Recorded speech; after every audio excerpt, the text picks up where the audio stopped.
কৃষ্ণ পৰম ভক্তিভাজন কৃপালু বাপ বান্ধৱ সমস্ত আই মাতৃসকল, যুৱক যুৱতী সমন্বিতে কণ কণ ভাইটি ভণ্টি শিশু ভক্তসকল, 9টা প্ৰশ্নৰ আধাৰত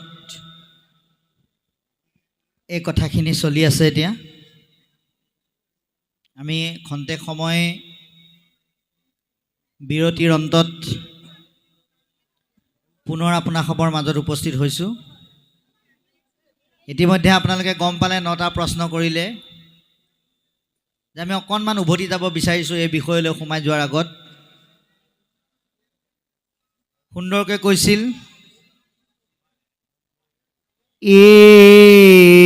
এৰা ভৈলো কীতাৰ্থ পদ ৰেণু পায়ামি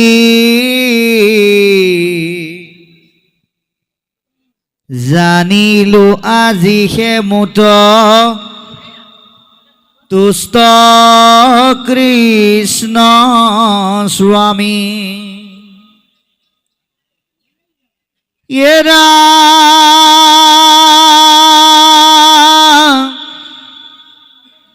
যদি নৰ তনু হিতু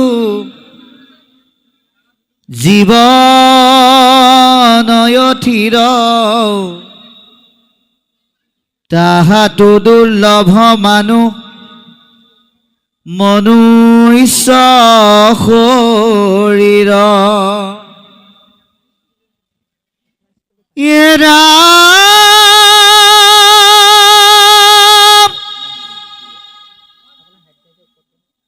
তাহাতো দুৰ্লভ মানুহ ভকতৰ সংগ লভিলো দুৰ্লভ লাভ কিনো মহা ৰংগ।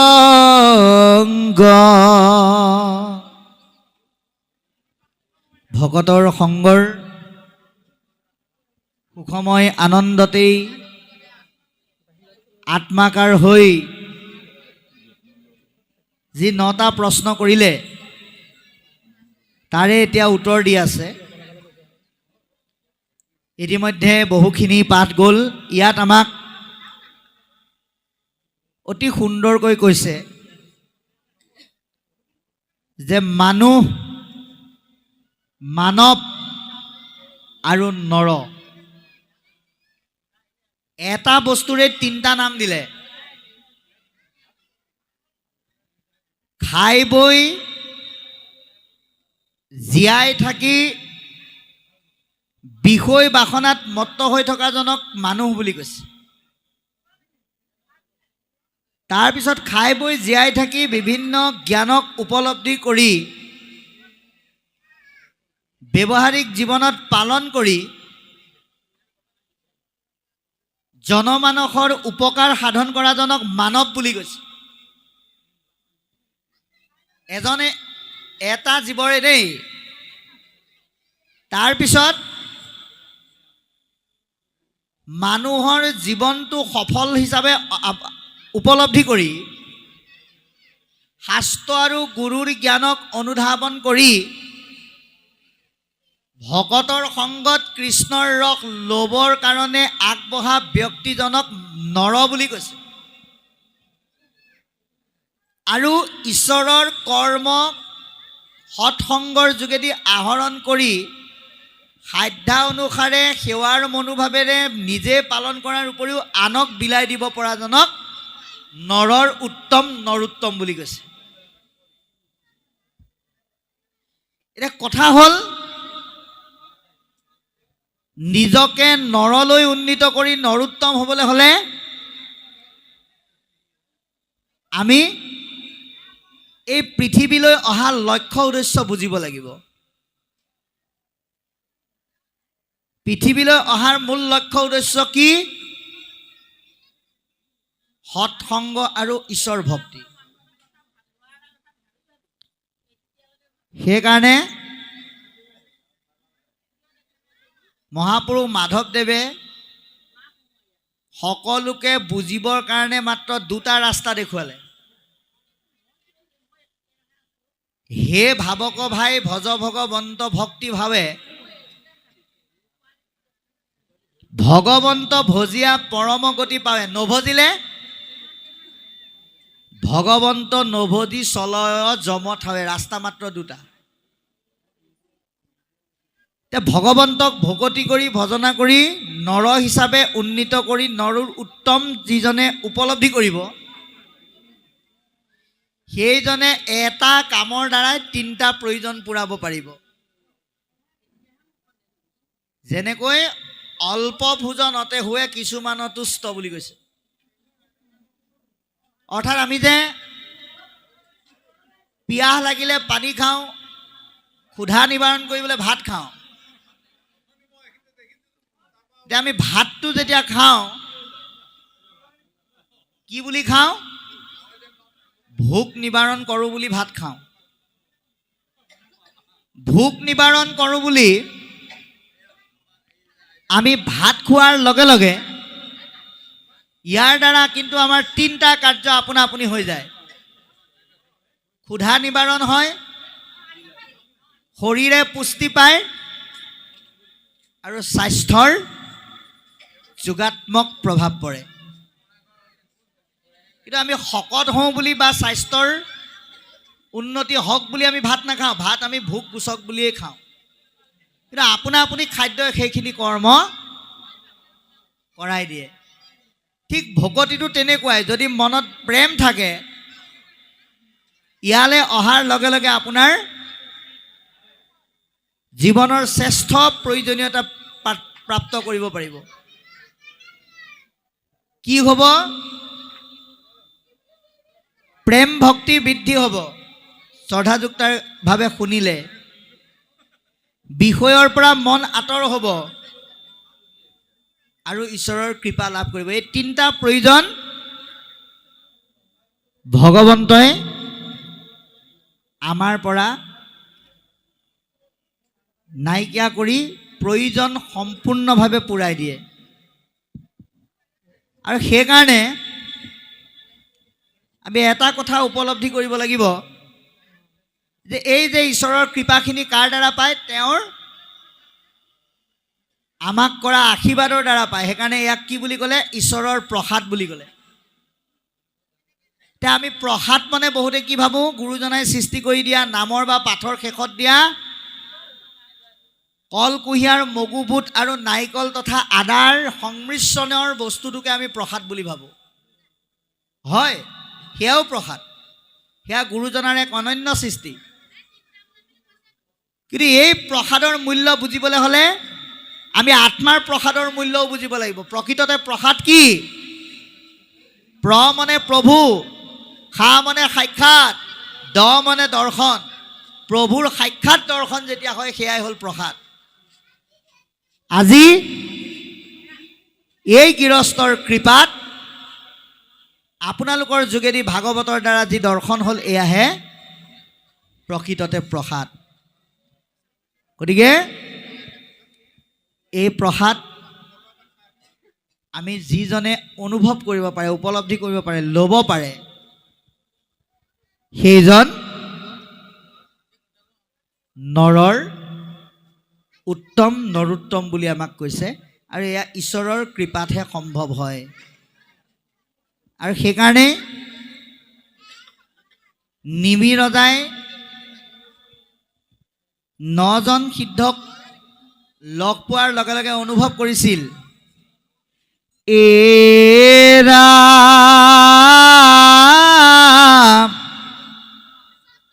অসাৰ সংসাৰ ইটো কৈতো নাই সিধি ভকতৰ সংগে অৰ্ধ ক্ষণে নব নিধি।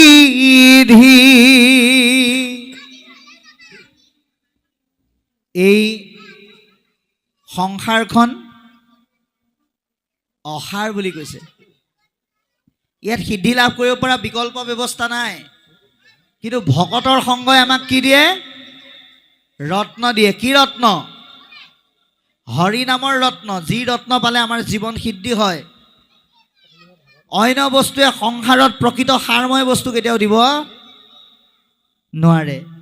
সেইকাৰণে 9টা প্ৰশ্ন কৰিছিল আৰু তাৰেই এয়া ক্ৰমাগতভাৱে আমাক উত্তৰ দি আছে। গতিকে এই উত্তৰৰ কথাকেইটা আমি খুব সুন্দৰকৈ পাঠকসকলে পাঠ কৰিলে যদিও আমি আঁতৰি গ'লোঁ, সেইখিনি সময়ত যিহেতু ব্যাখ্যা বন্ধ হৈ থাকিল, পাঠখিনি বহু পৰিমাণে গুচি গ'ল। সেইকাৰণেহে আমি এই কথাখিনি অকণমান আপোনালোকৰ মাজলৈ টানি আছোঁ। কাৰণ এই কথাখিনি আমি নিমিনৱসিদ্ধ সংবাদ কিয় উলিয়াইছোঁ? যে ভক্তিৰ নৱধাৰ গুণ আহৰণ কৰিবলৈ হ'লে আমাক এই 9টা ৰাস্তা জনাটো প্ৰয়োজন। এই 9টা ৰাস্তা নাজানিলে আমি কোনো কাৰণত ভৱ সংসাৰ পাৰ হৈ যাব নোৱাৰোঁ। এতিয়া আপোনাৰ যেনিবা মই কথাখিনি প্ৰসংগক্ৰমে এইকাৰণে আনিছোঁ, আপুনি যাব লাগিছিলে লখিমপুৰ ফালে, আপুনি যাত্ৰা কৰি আছে। ধলপুৰতে আপোনাৰ যেনিবা গাড়ীখনত অকণমান জিৰণি দিব লগা হ'ল, আপুনি নামি দিলে। এতিয়া আপুনি নামি পেলাই পুনৰ যেতিয়া গাড়ীখন ষ্টাৰ্ট কৰে, তেতিয়া আপুনি ডাইৰেক্ট গৈ পেলাই লখিমপুৰ পাবগৈ নোৱাৰে। আপুনি নাৰায়ণপুৰ, বান্দৰদোৱা ইত্যাদি পাৰ হৈহে লখিমপুৰ পাবগৈ পাৰিব। ঠিক তেনেকৈ আমি যিখিনি কথা কৈ গ'লোঁ, এটা ধাৰাত গ'ল, সেই কথাখিনি আমি বিৰতিলৈ যাওঁতে পাঠ আকাৰে গুচি গ'ল। পৰ্যালোচনা যিহেতুকে হোৱা নাই, সেইকাৰণে আমি অকণমান কথাখিনি টানি আনি আপোনালোকৰ মাজত, যদিও বহুখিনি গ'ল, সেইকাৰণে আলোচনা কৰিলোঁ। গতিকে ইয়াৰ পিছত পদে কি কয়, আমি পাঠৰ মাজে মাজে আগতে হোৱা কথাখিনিও টানি আনি পেলাই অকণমান আলোচনা কৰিম। এতিয়া ভকতসকলৰ ভকতিৰ দ্বাৰা 3টা কাৰ্য সাধন হয়। যেনেকৈ অলপ ভোজন কৰিলেই সকলো বা কিছু লোক সন্তুষ্ট হয়, ভকতৰ দ্বাৰা ভকতিৰ মাধ্যমেৰে 3টা প্ৰয়োজন সাধন হয়। তাৰ যোগেদি আমাৰ যি 7 কাৰ্য, এই 7 কাৰ্য সাধন হোৱাৰ ব্যৱস্থাটো আমাক প্ৰকাৰণতে চুই গৈছে। গতিকে আমাৰ কি কি হয়, আমি ইতিমধ্যে আমাৰ কীৰ্তনৰ নাম অপৰাধত আমি পাই আহিছোঁ। নাম অপৰাধৰ 2য় কীৰ্তনত কৈছে, প্ৰথমে দহিবে পাতে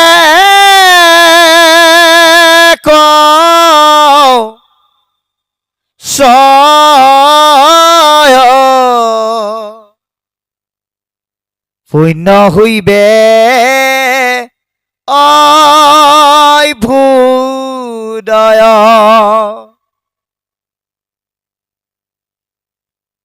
ঈশ্বৰৰ নামে আমাৰ মনৰ পাপবিলাক বিনাশ কৰে।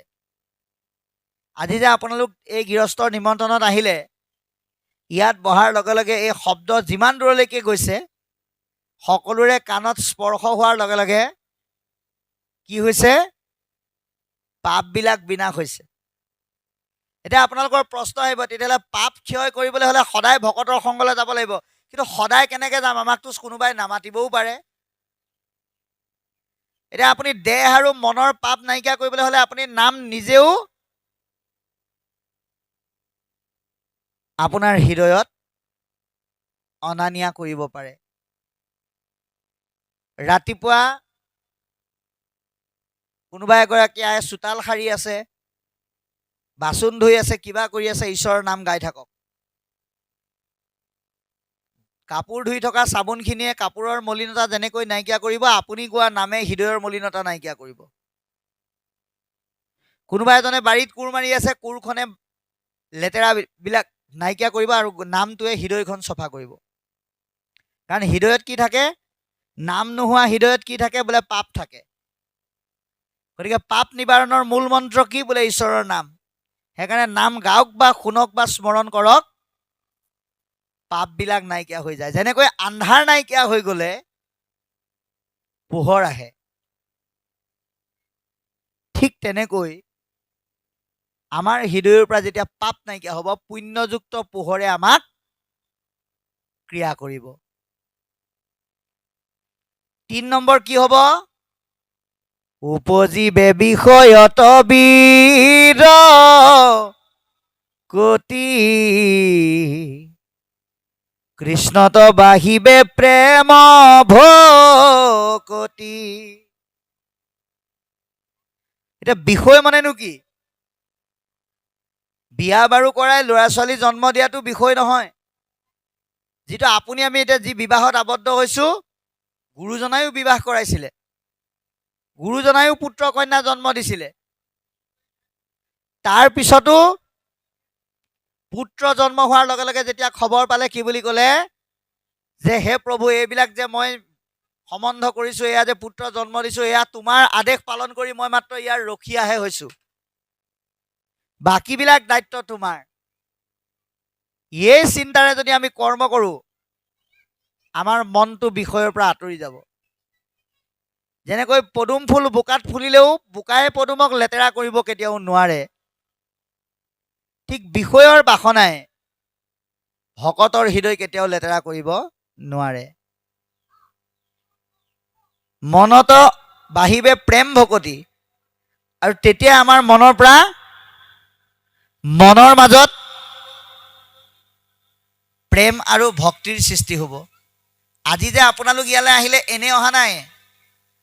ভাগৱত চবৰে ঘৰতে আছে, গুৰুগৃহ চবৰে ঘৰতে আছে। ভাগৱতৰ কোন স্কন্ধত কি আছে আপোনালোক সকলোৱে জানে। তথাপিতো আপোনালোক ইয়ালৈ আহিলে, কেলৈ আহিলে? কাৰণ ভকতৰ প্ৰতি প্ৰেম আছে, সাধুৰ প্ৰতি ভক্তি আছে। ভাগৱত আমি একো নাজানো, ভাগৱতৰ পৰা শিকিবলৈ বুলি কোনো অহা নাই। এই যিটো প্ৰেম, ভগৱন্তক উপলব্ধি কৰিব পৰাৰ যিটো ভাৱনা, সেইটো থকাৰ কাৰণেহে ইয়ালৈ আহিছে। যিটো কি বুলি কৈছে? উপজীৱে আতি বৈষ্ণৱী জ্ঞান। ভকত ভগৱন্তক সমানে ভাল পোৱাৰ চিন্তাটো যেতিয়া জাগ্ৰত হয়, তাকেই বৈষ্ণৱী জ্ঞান বুলি কৈছে। আৰু এই জ্ঞান যেতিয়া আহে, তেতিয়া আমাৰ মায়াবিলাক নাইকিয়া হৈ যাব। মায়াক দহি কৰিবে সবে নিৰ্জান, চৈতন্য মূৰ্তি পূৰ্ণানন্দ হৰি থৈবন্ত সবে এৰে একে কৰি। চৈতন্য পৰমপুৰুষ ভগৱন্তই সকলোকে এক ভক্তিৰ চিন্তনত সাধুসকলক প্ৰতিষ্ঠা কৰিব। সেইকাৰণে নিবিৰজাই কি বুলি কৈছে? জানিবাক চাহু চিহ্ন মহাভকতৰ। মহাভকতৰ লক্ষণ সম্পৰ্কে মই জানিব বিচাৰোঁ, এহি বুলি সবিসিদ্ধে দিলন্ত উত্তৰ। গতিকে যেতিয়াই মহাভকতৰ চিহ্নৰ কথা সুধিছে, এতিয়া এই যিজন 2 নম্বৰ সিদ্ধ, হবিসিদ্ধ, তেওঁ এতিয়া মহাভকতৰ চিহ্নৰ সম্পৰ্কে ক'বৰ কাৰণে আগবাঢ়িছে। এতিয়া 3বিধ ভাগৱতযুক্ত ভকতৰ লক্ষণ আমাক আজি পদবন্ধে ক'বলৈ যত্ন কৰিলে। ইয়াৰ দ্বাৰা আমাক অতি সুন্দৰকৈ কৈছে যে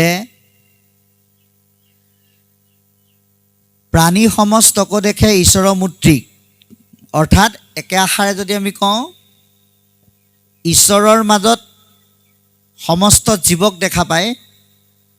যেনেকৈ ঈশ্বৰৰ মাজত সমস্ত জীৱক কোনে দেখা পালে বাৰু? যশোদা মাতৃগৰাকীয়ে। এ ৰাম বিস্ময় হুইয়া আখি মুদিলা সুন্দৰী, অগৰ্ভৰ ভিতৰে খব দেখিলন্ত হৰি। এ ৰাম গৰ্ভতে দেখিলা দেৱী ভুৱন চৌধয়,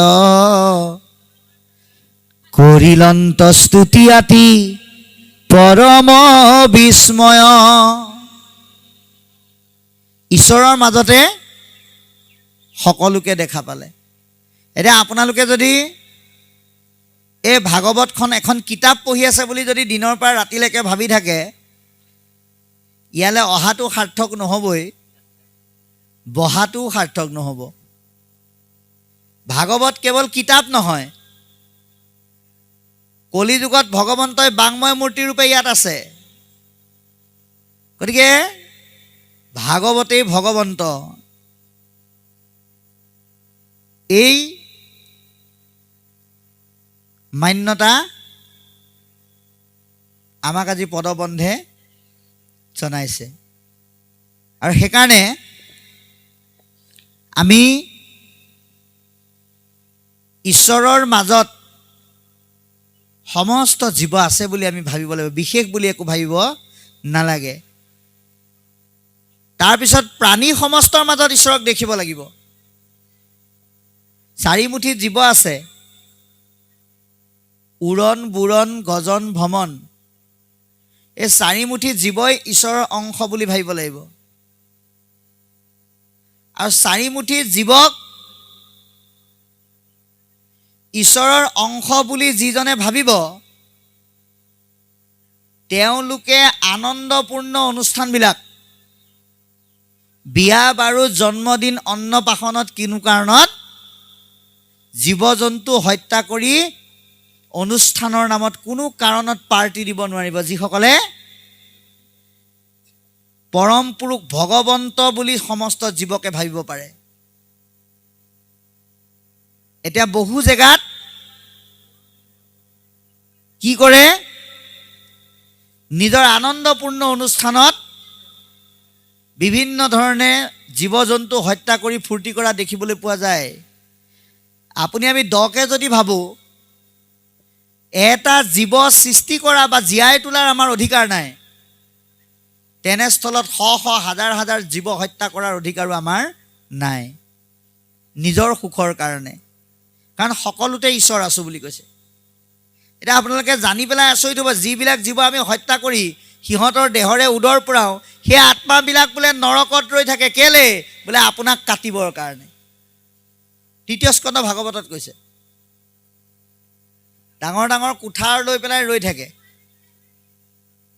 সেইকাৰণে জীৱক হত্যা আৰু হিংসাৰ দৃষ্টিৰে চাই তেনে কৰ্ম আমি কেতিয়াও কৰিব নালাগে।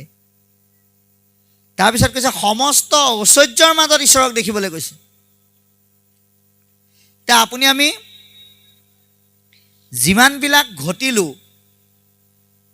আপুনি টকা পইচা খৰচ কৰি মাটি বাৰী ঘটিলে, ঘৰ দুৱাৰ বনালে, আপোনাৰ এখন গাড়ীৰ জেগাত 6খন গাড়ী হ'ল, এবিঘা মাটিৰ ঠাইত আপোনাৰ 100 বিঘা মাটি হ'ল, সকলো ফালৰ পৰা আপোনাৰ অভাৱবিহীন এটা জীৱন হ'ল, আপুনি ঐশ্বৰ্যশালী, আপুনি ধনী হৈ গ'ল। কিন্তু ধনী হোৱাৰ পিছত যদি আপুনি ঈশ্বৰক পাহৰি যায়, আনকি আপোনাৰ এনেকুৱা হ'ল আপুনি ৰাতিও বোলে বিনা দ্বিধাই টোপনি যাব পাৰে। কেলে? বোলে মোৰ গেটৰ মুখত 2টা চিকিউৰিটি আৰু দুৱাৰ মুখত 2টা চিকিউৰিটি আছে, গতিকে মোৰ টোপনি যাবলৈও চিন্তা নাই বুলি ভাবিলে। আৰু আপুনি শোৱা বিচনাখনো কিমান টকীয়া? বোলে 1.5 লাখ টকীয়া। খুব ধুনীয়াকৈ আপুনি শুই আছে, কিন্তু মনত ৰাখিব তাৰ মাজতো আপোনাৰ চিন্তা থাকিব। আপুনি শান্তিৰে টোপনি মাৰিব নোৱাৰে। বিচনাখন দামী হ'ব পাৰে, কিন্তু তাত শোৱাৰ পিছত আপুনি শান্তিৰে টোপনি আপুনি আনিবৰ কাৰণে কোটি টকা খৰচ কৰিলেও টোপনি কিনিব নোৱাৰে আপুনি। কাৰণ আপুনি মনত ভাবি থাকিব, ইমান বিলাসী জীৱন কটাই গেটৰ মুখত দুৱাৰ মুখত চিকিউৰিটি ৰাখিছোঁ, হয় কেতিয়াবা যদি মোৰ জয়ময় অৱস্থা দেখি চিকিউৰিটিয়ে যদি মোৰ টেটুটো মুচৰি থৈ গুচি যায়, তেতিয়া কি হ'ব? সেইকাৰণে আপুনি যিবিলাক অৰ্জন কৰিলে সেইবিলাক আপোনাৰ নহয়, ঈশ্বৰৰ বৰদান। সেইকাৰণে তেওঁক সমৰ্পণ কৰি দিব লাগিব। সমস্ত ঐশ্বৰ্যৰ মাজত তেওঁক দেখিব পাৰিব লাগিব। মানে আপোনালোকক এটা সহজ ভাষাৰে কৈছোঁ শুনক। আপুনি যেনিবা এসপ্তাহৰ কাৰণে ঘৰৰ পৰা বাহিৰলৈ ওলাই আপুনি আপোনাৰ বন্ধু এজনৰ ঘৰত ফুৰিবলৈ গ'ল। বন্ধুজনৰ ঘৰত ফুৰিবলৈ যাওঁতে বন্ধুজনে আপুনি অহাৰ আনন্দতে আপোনাক শীত-তাপ নিৰন্ত্ৰিত এটা কোঠাত আপোনাক থাকিবলৈ দিলে। ভিতৰতে লেট্ৰিন বাথৰুমৰ ব্যৱস্থা কৰি দিলে। ছুইচ টিপিলে আপুনি যি খাবলৈ মন যায় তাকে পায়। এসপ্তাহ থকাৰ পিছত আপুনি মনত ভাবিলে, ইমান এটা ধুনীয়া জীৱন কটালোঁ, এই সুবিধাবিলাক মই মোৰ ঘৰলৈও লৈ যাওঁ বুলি যদি আপুনি বন্ধুজনক কয়, তেওঁ জানো আপোনাক এৰি দিব? আপোনাক এসপ্তাহৰ কাৰণেহে দিব। তাৰপিছত আপুনি আহি আকৌ আপোনাৰ ভগা পজাতেই থাকিব লাগিব। ঠিক তেনেকৈ এই যে পৃথিৱীলৈ আমি আহিলোঁ, ঈশ্বৰে আমাক দিয়া এইবিলাক এটা এটা সুবিধা। যিদিনাখন এইখন ঘৰ এৰি একেবাৰে নিজৰ ঘৰলৈ যাব পাৰিম, সেইদিনা কিন্তু ঈশ্বৰে আপোনাক এইবিলাক লগত লৈ যাবলৈ নিদিয়ে। সেইকাৰণে এইবিলাক চব তেওঁৰ বুলি সমস্ত ঐশ্বৰ্যৰ মাজত পৰম পুৰুষ ভগৱন্তক ভাবিবৰ কাৰণে আমাক এতিয়া পদবন্ধে আহ্বান জনাইছে। আৰু তাৰপিছত 2 নম্বৰ ভকতৰ লক্ষণ কৈছে যে এনেকুৱা এচাম আছে, তেওঁলোকে কি কৰে? বহুদিন কৰা দুখকো ক্ষমা কৰি দিয়ে। তেওঁলোকে ভকতিৰ মূল্য বুজে। 3য় স্কন্ধত কৈছে, কপিল প্ৰভুৱে কৈছে, কি কৰে? এ ৰাম সমানত মৈত্ৰী উত্তম মত শতকাৰ দৰিদ্ৰক দয়া কৰি বেকবাৰ বাৰ। সেইজনে সেৱা কৰোঁতে কি ঘোষা গাব লাগে, আশীৰ্বাদ দিওঁতে কি ঘোষা গাব লাগে, সেই কথাটো কিন্তু তেওঁ নাজানে। তথাপিতো তেওঁ কি কৰে? সমানজনৰ লগত মিত্ৰতা আচৰণ কৰে। এইটো এটা ভকতৰ লক্ষণ, যে কোনোবা এজন ব্যক্তিয়ে যদি আপোনালোকৰ অঞ্চলত কোনোবা এজন ব্যক্তিয়ে যদি আপোনাৰ সমান ব্যাখ্যা কৰিব পাৰিছে, পাঠ কৰিব পাৰিছে, আপুনি তাত উপস্থিত থাকি পেলাই যদি যেন তেনে বোলে মোক আগত দিয়ক, এইজনৰ কথা শুনিবলৈ অহা নাই বুলি মুখেৰে নকৈ যদি মনেৰে ভাবে, সেইটো কিন্তু অপৰাধ। আনৰ শুনিবৰ কাৰণে যাৰ মন নাথাকে, তেওঁ কোৱাৰ অধিকাৰো হেৰুৱাই পেলায়। তেওঁ মুখেৰে নকলেও মনেৰে ভাবে কি বুলি, সৌ সিদিনা জন্ম হোৱা সেইটোৱে ইমান সন্মান কেনেকৈ পালে মই থাকোঁতে। যদি এনেকুৱা ভাৱনা যদি আপুনি লয়, তেতিয়া মিত্ৰতা স্থাপন নহ'ব। আনৰ গুণক সন্মান কৰিব পাৰিব লাগিব। সমানজনৰ লগত সেইকাৰণে মিত্ৰতা স্থাপন কৰিবলৈ কৈছে। এতিয়া আপোনালোকে এটা কথা চাব, অশ্বস্থামাই ভাবিলে পাণ্ডৱক দুৰ্বল কৰিবলৈ হ'লে 5 পাণ্ডৱৰ 5টা পুত্ৰৰ মূৰকেইটাকে কাটি পেলাই লৈ গৈ দুৰ্যোধনৰ হাতত দি দিওঁ। সেইমতে শুই থকা অৱস্থাত মূৰকেইটা কাটি পেলাই দুৰ্যোধনক খবৰ দিছে, যুৱৰাজ আপুনি মোক পুৰস্কাৰেই দিয়ে নে প্ৰমোচনেই দিয়ে নাজানো, মই কিন্তু মোৰ কাম কৰিলোঁ। বোলে কি কৰিলি? বোলে একেবাৰে শেষ কৰি থৈ আহিছোঁ। এটা কথা মনত ৰাখিব, দুৰ্যোধন অহংকাৰী হয়, কিন্তু দুৰ্যোধন কেতিয়াও অসুৰ নহয়। সেইকাৰণে কি কৰিলি বুলি সোধাৰ লগে লগে ক'লে, বোলে মই 5 পাণ্ডৱৰ 5টা পুত্ৰৰ মূৰকেইটা কাটি গুচি আহিলোঁ। তেতিয়া দুৰ্যোধনে কৈছে, মই বেজীৰ আগত অহা কোনো বিনা যুদ্ধে নিদিওঁ বুলি ক'ব পাৰোঁ, কিন্তু মই পিছফালৰ পৰা কাৰো লগত যুদ্ধ নকৰোঁ, মই কাপুৰুষ নহয়। তই এয়া কি কাম কৰিলি? কি বুলি কৈছে? এ ৰাম বংশ ছেদ দেখি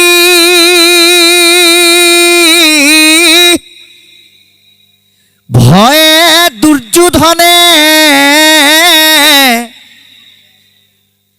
দুৰ্নিক পাৰিলা গালি,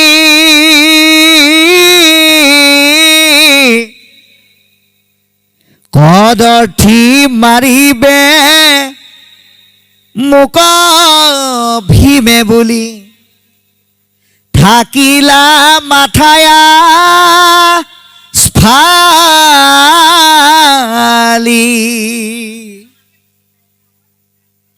গতিকে তই যে এই পুত্ৰকেইটাক কাটিলি, ভীমে ভাবিব এয়া মই কৰিলোঁ বুলি। গতিকে মোক এতিয়া তেওঁলোকে মুখেৰে ইমানেই কদৰ্থনা কৰিব যিখিনি মই সহ্য কৰিব নোৱাৰিম, এই বুলি দুৰ্যোধনে এটা সুন্দৰ বাৰ্তা দিছে। গতিকে আমি নিজৰ লাভালাভ বা সুবিধাৰ কাৰণে কি কৰিব নালাগে? আনৰ ক্ষতি সাধন কৰিব নালাগে। গতিকে সমানত মৈত্ৰী, উত্তমত সতকাৰ, উত্তমজনক, জ্যেষ্ঠজনক, শ্ৰেষ্ঠজনক আমি সদায় মান্যতা দিব লাগে, সন্মান দিব লাগে। আজি আমাৰ মাজত 3জনকৈ জ্ঞানজ্যেষ্ঠ ব্যক্তি আছে। প্ৰথম যেতিয়া নাৰায়ণপুৰলৈ আহিছিলোঁ, তেখেতসকলৰ পৰা আমি সুৰ আৰু শব্দৰ গাঁথনি শুনিছিলোঁ। যেনে ব্যাখ্যা আৰম্ভ কৰা আমাৰ পৰম সন্মানীয় নৃপেন শইকীয়া বাপ, পাঠৰ আসন অলংকৃত কৰা আমাৰ গুৰুসম অগ্ৰজ এই জিলাৰ মহামান্য সভাপতি গগৈ বাপ, আপোনালোকৰ এই অঞ্চলৰে গৌৰৱ জিতেন শইকীয়া বাপ, এইসকল হ'ল আমাৰ অগ্ৰজ, পূজনীয় গুৰু সদৃশ। এইসকলৰ পৰা আমাৰ জানিব লগা, বুজিব লগা বা শিকিব লগাহে আছে। গতিকে এতিয়া সেই তেনে উত্তম ব্যক্তি থকা স্থানত যদি আপুনি মই যদি ডাঙৰ কথা কৈ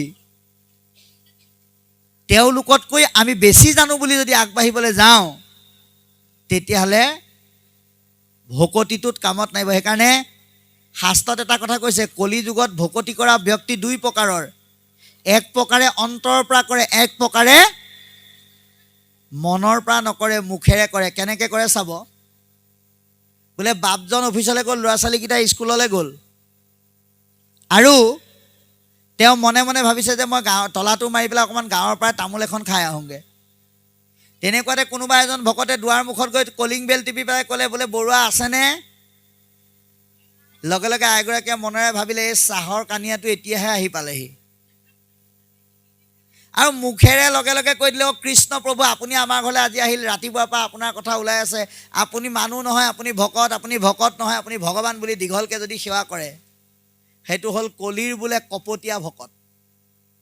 আৰু সেইকাৰণে তেওঁলোকৰ কাৰণে মহাপুৰুষে একলম লিখিছে, কি বুলি? কলিৰ ভকতি কপটা কপটি, সদায় কৰি থাকে খং, ভৰিত সেৱা কৰে, মূৰত লাঠি মাৰে, ভকতি লঠং অঠং। সেই পৰ্যায়ৰ হ'লে নহ'ব। অন্তৰৰ পৰা সঁচা আৰু সৎ সন্মান আমি দিব লাগিব। আৰু দৰিদ্ৰজনক বাৰে বাৰে দয়া কৰিবলৈ কৈছে। আজি যদি ভকত সেৱা কৰি ভকতকে ভগৱন্ত বুলি সেৱা কৰিলোঁ, দিনে ৰাতিয়ে অন্ন ব্যঞ্জন পৰিৱেশন কৰোৱাৰ উপৰিও কিমতে ভকতি কৰিব তোমাক বুলি পৰি পৰি সেৱা কৰিলোঁ, ভাগৱত শেষ হোৱাৰ 3 দিনৰ পিছত তিনিআলিলৈ ওলাই যাওঁতে মগনীয়া এজনে যদি ক'লে আয়ো কিবা এটা দিব নেকি, কৰি খাব নোৱাৰা বুলি যদি হুকি মাৰি আহিলোঁ, তেতিয়াহ'লে সেয়া কিন্তু ভকতি নহয়। সেইকাৰণে কৈছে দৰিদ্ৰজনক বাৰে বাৰে দয়া কৰে, এয়াও হৈছে মধ্যম ভকত। আৰু একে শেষৰ স্তৰটোৰ কথা ক'লেগৈ যে এইসকলে ভগৱন্তক পূজা কৰে, কিন্তু কিহৰ মাধ্যমেৰে? চিন্ময় মৃন্ময় মূৰ্তিৰ মাধ্যমেৰে। সাকাৰ ৰূপে কৃষ্ণক সেৱা পূজা কৰে, মূৰ্তিৰ মাধ্যমেৰে কৃষ্ণক কেতিয়াবা গা ধুৱাই দিয়ে, কৃষ্ণক কিবা খুৱাই দিয়াৰ হেৰি কৰে, তেনেকুৱা ধৰণে ভক্তি কৰে। তেওঁলোক ভক্তিৰ দিশত আৰু ৰুহ হৈ আছে বুলি কৈছে। অৰ্থাৎ তেওঁলোকো ক্ৰমাগতভাৱে সাধুৰ স্পৰ্শ পাওঁতে পাওঁতে প্ৰকৃত ভক্তিৰ তত্ত্ব বুজি উত্তম ভকতলৈকে উন্নীত হ'ব। কিন্তু তাৰ কাৰণে তেওঁলোকে ৰাস্তাটো প্ৰথম ভগৱন্তকে ভজে, কিন্তু কৃষ্ণৰ চিন্ময় আৰু মৃন্ময় মূৰ্তিৰ মাজত ভকতি কৰে। আপোনালোকে চাবচোন, খুব সুন্দৰকৈ কৃষ্ণৰ মূৰ্তি এটা চকুৰ আগত লৈ পেলাই তেওঁলোকে ভাগৱতৰ তত্ত্ব নাগায়, ভজন গায়। ভাৰতবৰ্ষৰ কিছু কিছু প্ৰান্তত আছে, কি বুলি গায়? নয়ন মেৰি দৰ্শন ভিখাৰী, দৰ্শন দো ভগৱান, দৰ্শন দো ভগৱান। তাৰমানে তেওঁলোকে সেই মূৰ্তিটো ফালি পেলাই ভগৱন্ত ওলাই আহি তেওঁলোকক দেখা দিব বুলি ভাবে। গতিকে এনেকৈও পূজা সেৱা কৰি গুৰুৰ কৃপাত সাধুৰ সহায়ত কোনো কোনো লোক ভক্তিৰ মহা ভকতীয়া শ্ৰেষ্ঠ স্থানলৈকে গতি কৰে। গতিকে এতিয়া ইয়াৰ পিছত ভকতৰ লক্ষণ সম্পৰ্কে আৰু কিছু কথা কওঁ, শুনা বুলি এতিয়া আমাক উত্তৰ দিব। কি ক'ব আমি শুনি